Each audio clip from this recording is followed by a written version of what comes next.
Nagumo Hajime is an ugly, disgusting loser who gets summoned into another world alongside his classmates. All of them are chosen to be heroes of this world, but Hajime turns out to be a loser with a useless ability.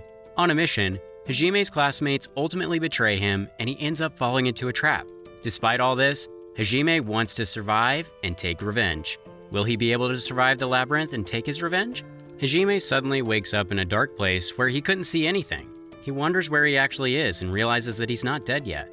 He has fallen so deep into the labyrinth that no one has ever made it to this level. Without wasting any time, he decides to find some stairs that lead to the upper levels. As he is wandering around, he notices a rabbit and immediately deems it a pathetic weakling like himself. But after he witnesses the rabbit tear apart two strong monsters, he pisses himself. Since he cannot keep his ugly-ass mouth shut, the rabbit notices him and rushes towards him. Just as the rabbit is about to finish his disgusting life, another massive monster appears behind him and finishes off the rabbit. The monster even devours the rabbit just like Jimbro, who is on a bulk. Seeing this, Hajime realizes that it's his turn and runs for his life. But the monster cuts off his arm and turns him into a Walmart version of Shanks.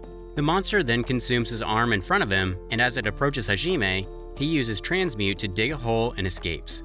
He keeps using transmute and eventually manages to escape from the Shanks fan. Despite this, his chances of survival are extremely low because his arm is still bleeding and he ultimately falls unconscious. After some time, Hajime wakes up in a mysterious place with a huge magical crystal above him. He recognizes it as a holy crystal, which is a mythological stone formed by the crystallization of mana. 10 days before all this, Hajime had read up about the holy water in a book because he wanted to help his classmates, but he soon realized that he cannot fight. He then remembers the monster that turned him into Shanks and realizes that he cannot fight it because it's even stronger than a behemoth. He even believes that he shouldn't have entered the labyrinth to impress his crush who doesn't give a shit about him. 7 days ago, as Hajime and his classmates were exploring the labyrinth, they came across a huge mana crystal and a gold digger touched it without permission. This teleports all of them to a bridge where they have to participate in the Squid Game.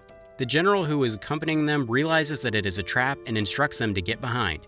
He attempts to protect them using holy magic, but the behemoth breaks through his defense like prime Leo Messi did with Real Madrid. This shatters the bridge, and as it's falling out, our hero Hajime is out there protecting his crush like the simp he is. His magic allows all of them to escape, and the general promises to rescue him and instructs him to run. In the present, Hajime has completely lost his mind and wonders who's behind all this.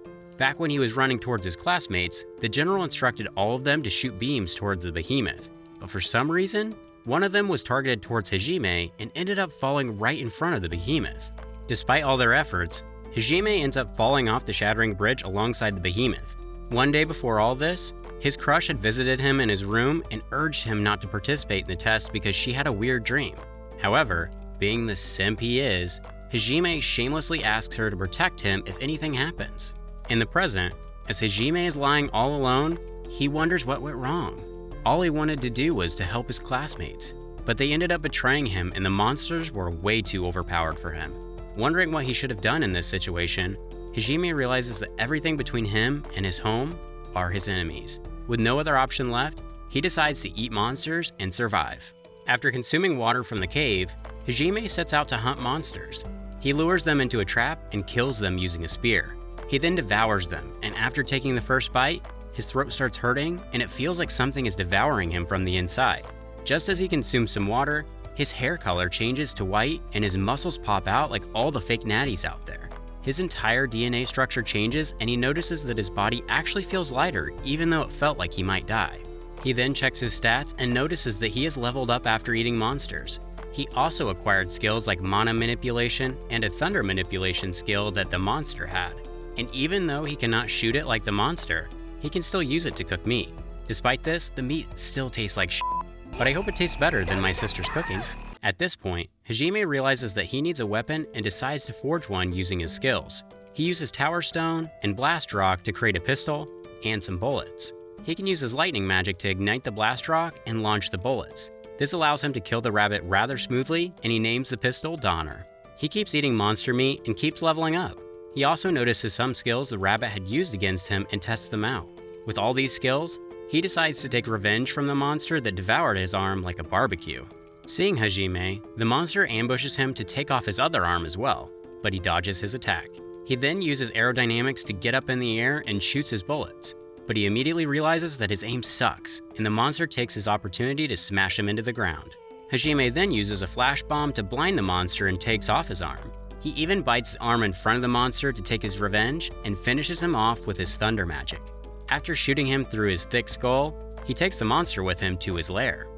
Several days have gone by, and while consuming the monsters, Hajime has also replenished his bullet supply. However, he soon realizes that eating these monsters won't help him level up any further. With no success in finding a way upwards, he's left with no choice but to continue downward. Hajime understands that if he can use his transmute ability horizontally, he should be able to use it vertically. As he's wandering around the labyrinth, he comes across a lizard that attempts to petrify him, but he uses holy water to stop the petrification and blinds the lizard with a flash bomb. After finishing off the lizard, he continues his journey and kills a plethora of monsters. He consumes all of them like your average mukbanger who probably starves themselves on normal days. With all of this going on, the general and his classmates inform the king about what transpired in the labyrinth. They inform him about a trap that utilizes Glance Crystal, and it teleports them to the 65th floor where the behemoth resides. They further inform him that one of the heroes has also gone missing, and the king instructs them to keep it a secret from the public. One of the heroes who is listening to all this remembers the time when they got teleported to the bridge and returns back to her room where Kaori is still unconscious. She also remembers how Hajime was down bad for Kaori and saved her sorry ass. Even though Kaori wanted to save him, they had to stop her. Back when Hajime and the others were summoned to this world, they were greeted by the king who educated them about everything in this world. According to him, there are 3 races in this world including humans, demons, and beastmen. The humans and demons have been fighting ever since the beginning, but the demons have had an advantage over them since they can control monsters. For this purpose, the humans had to summon heroes from another world. How come these people always end up summoning some random high schoolers who cannot even talk to women just like you guys? Hearing all this, the students agreed to help these useless humans and joined forces.